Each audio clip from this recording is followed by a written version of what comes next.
It is indeed a stormy night in western Kentucky at the Daviess County Lions Club Fairgrounds in Owensboro. The rain continues to fall. George Ritter, though, hooks up. He'll be our next puller in Ritter's Critter. And Army, I don't know how long we can continue. Well, Gary, what you have to remember now is the rain is falling, but it's falling on a packed track. These vehicles have cleated tires. The moisture was set on top of the track. The question is, do you have a tire with enough cleat to get down underneath the mud? Well, my question is, will the fans stay and watch this? Oh, yeah, we're all having fun. This is what it's all about. See, Ritter's making a good shot, just picking up a lot of mud. Now we're to the point where moisture can actually help you.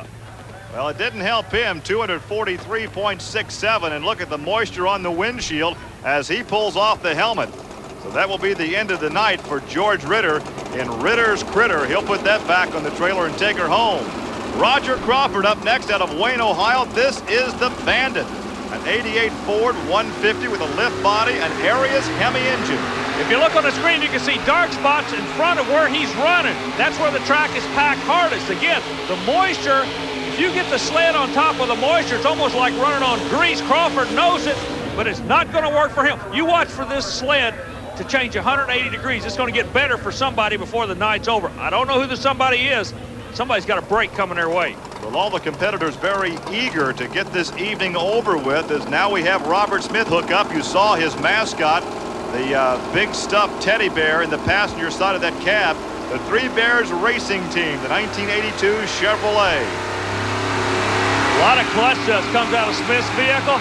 Again, I want you to notice the dark spots in front of it. He's running where other people have run tonight. Meanwhile, the rest of the track is getting real muddy or gooey. And not nearly good enough for Robert Smith at 266.58. So his evening concludes in the rain here in Owensboro. The Three Bears Pulling team with the big teddy bear mascot in the cab with him. Gary, we're watching a replay come up on the screen. I want you to notice he stays on the left side of the track. Now, the last three trucks have gone to the left. And what that tells me, Gary Lee, is that left side of the track has gone away. We're in a replay status right now. They're backing the sled up to the starting line. Where are they going with the sled for the next puller? Well, the next puller is Glenn Daviess, as we can see how hard it is raining. Now, Glenn Daviess was out earlier, had a full pull before they added the additional weight. So you talked about this man being able to read a track as well as anybody. Let's see if he knows something the others didn't. Okay. Notice where the sled is right now. They backed it up to the right side of the track. Gary, he's going where no man has gone before. This kid is almost a genius at reading the track.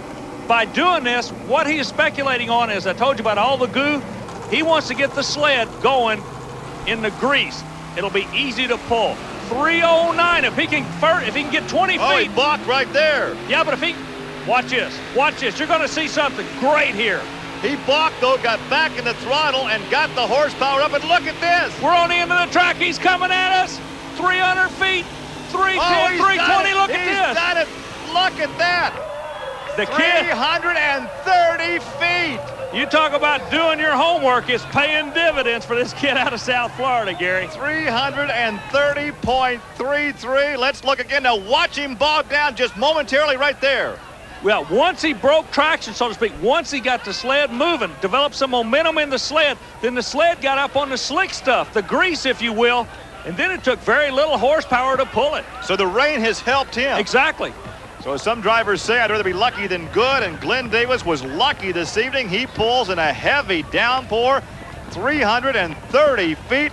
Army, you're down there in the rain to talk to Glenn.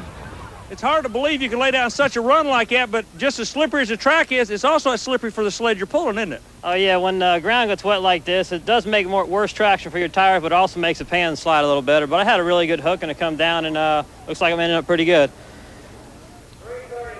Well, as the officials take a look at the very wet conditions, we understand now the event has been called official. Mother Nature shortens the pull here in Owensboro, Kentucky. The final results showing Glenn Daviess at 330 plus in Mr. Sparkle. Then it's Howard Lewis in the high roller and Dwayne Bakey in the STP pulling team.